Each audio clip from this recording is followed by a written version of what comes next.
한동훈 대표와 이재명 대표가 또다시 회담을 갖기로 했습니다.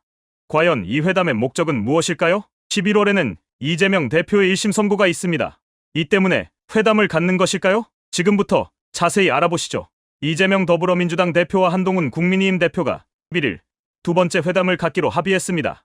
이번 회담은 김건희 여사 문제로 인해 발생한 여권 내부 갈등을 해결하려는 한동훈 대표의 의도와 여권의 틈을 공략하면서도 중도층으로의 확장을 목표로 하고 있는 이재명 대표의 정치적 목적이 맞아떨어진 결과라는 분석이 나오고 있습니다. 특히 한동훈 대표가 윤석열 대통령과의 면담을 불과 몇 시간 앞둔 시점에서 이 회담에 선뜻 응한 점은 윤 대통령에 대한 압박이라는 해석도 가능하게 하고 있습니다.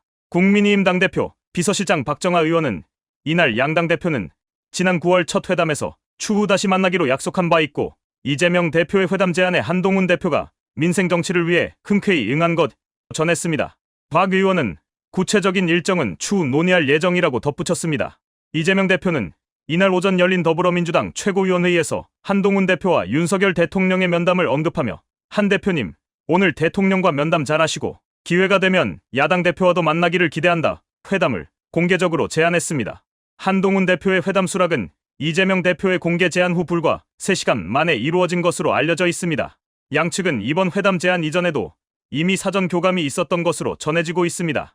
한동훈 대표의 측근은 지난 9월 첫 회담 이후 두 사람 간의 소통이 계속되어 왔다고 전했으며 민주당의 조승래 수석 대변인 역시 두 대표가 직접 소통을 해온 것으로 안다고 밝혔습니다. 이는 이번 회담이 갑작스럽게 이루어진 것이 아니라 일정 정도 사전에 논의된 결과임을 보여주고 있습니다. 이재명 대표와 한동훈 대표는 지난 9월 1일 첫 번째 회담을 가졌지만 큰 성과를 거두지 못했습니다. 공통 공약 추진을 위한 협의기구 운영 등 비쟁점 사안에 대한 합의는 있었으나 최상병 특검법이나 25만 원 민생지원금 지급과 같은 주요 현안에 대해서는 입장 차를 좁히지 못했습니다. 더구나 합의된 공통 공약 추진 협의기구조차 윤석열 대통령의 제2후보권거부권 행사로 인해 국회 본회의 재투표가 필요하게 되어 출범하지 못하고 있는 상태입니다. 이처럼 이전 회담에서 큰 성과를 거두지 못했음에도 불구하고 두 대표가 다시 회담을 갖기로 한 것은 다양한 정치적 해석을 낳고 있습니다. 국민의힘 지도부 관계자는 이재명 대표는 여권의 분열을 파고들어 흔들려는 전략을 구사하고 있을 수 있지만 한동훈 대표는 이재명 대표가 만나자고 하니 거부할 이유가 없다는 판단을 한 것이라고 설명했습니다. 그러나 한동훈 대표의 이번 회담 응답이 결과적으로 윤석열 대통령을 향한 압박으로 이어질 수 있다는 시각도 있습니다. 김건희 여사 관련 문제로 인해 일부 여당 의원들이 이탈할 경우 대통령의 거부권 행사가 무력화될 수 있기 때문입니다. 민주당 측의 한 관계자는 이에 대해 한동훈 대표는 이번 회담으로 또 하나의 정치적 카드를 주게 된 셈이라고 평가했습니다. 한편 이재명 대표도 이번 회담을 통해 자신의 정치적 입지를 한층 강화하려는 의도가 있다는 해석이 나옵니다. 정치 분석가 윤태곤은 이재명 대표는 야권 내 주도권을 확고히 잡고 있지만 중도층을 겨냥한 확장력은 아직 부족하다는 점을 최근 부산금정구청장 선거에서 패배하며 실감했을 것이라고 말했습니다. 즉, 이재명 대표는 이번 회담을 통해 중도층에게 안정감과 수권 능력을 보여주고자 하는 정치적 목표를 갖고 있다는 것입니다. 이번 회담의 구체적인 의제는 아직 정해지지 않았으나 민주당 관계자는 지금은 한가하게 대화를 나눌 때가 아니며 김건희 여사 문제, 최상병 특검법, 의료 대란 등 주요 현안들이 회담에서 논의될 가능성이 높다고 말했습니다. 한동훈 대표 역시 이러한 논의들을 피하지 않고 오히려 논의의 중심에서 적극적으로 의견을 개진할 것으로 보입니다. 윤태곤 실장은 한동훈 대표는 이재명 대표에게 특검법에 독소 조항을 포함해서는 안 되며 특검을 탄핵 추진의 발판으로 삼으려는 시도는 배격해야 한다는 점을 분명히 할 것이라며 이로써 당내에서 윤석열 대통령을 지키는데 소극적이라는 비판을 해소할 수 있을 것이라고 전망했습니다. 한동훈 대표는 최근 국민의힘 내에서 윤석열 대통령과 일정한 거리를 두고 독자적인 정치적 입지를 강화하려는 움직임을 보이고 있습니다.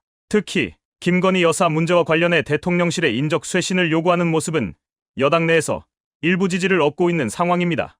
김건희 여사 특검법과 관련한 거부권 행사 여부와 관련해 여당 일부가 이탈할 가능성도 존재하며 이는 한동훈 대표가 대통령과의 정치적 거리두기를 통해 자신의 입지를 더욱 공고히 하려는 전략으로 해석될 수 있습니다.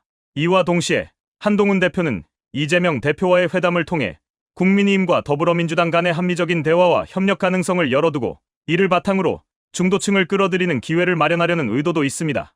한동훈 대표가 이번 회담에서 어떤 입장을 취하느냐에 따라 그의 정치적 향방이 결정될 가능성이 큽니다. 중도층 확장을 위한 전략적 행보를 취할지 아니면 당내 기반을 더욱 강화하는 쪽으로 나아갈지 주목됩니다. 이번 회담은 단순한 정치 이벤트를 넘어 여야 양측의 정치적 방향성을 엿볼 수 있는 중요한 기점이 될 것으로 예상됩니다. 한동훈 대표는 이번 회담을 통해 국민의힘 내에서의 정치적 입지를 더욱 공고히 하고 동시에 중도층을 겨냥한 전략적 행보를 취할 수 있는 기회를 얻었습니다. 반면 이재명 대표는 야권 내에서의 주도권을 확실히 하면서도 중도층에게 안정적이고 책임감 있는 정치인으로서의 이미지를 구축하려는 의도를 가지고 있습니다. 특히 김건희 여사 문제와 특검법 논의가 주요 쟁점으로 부각될 가능성이 크며 이와 관련된 여야 간의 입장 차이가 이번 회담에서 어떻게 조율될지가 관건입니다. 이번 회담을 통해 다루어질 주요 현안들은 단순한 정치적 대립을 넘어 한국 정치의 향후 방향에 중대한 영향을 미칠 수 있습니다. 시청해주셔서 감사합니다.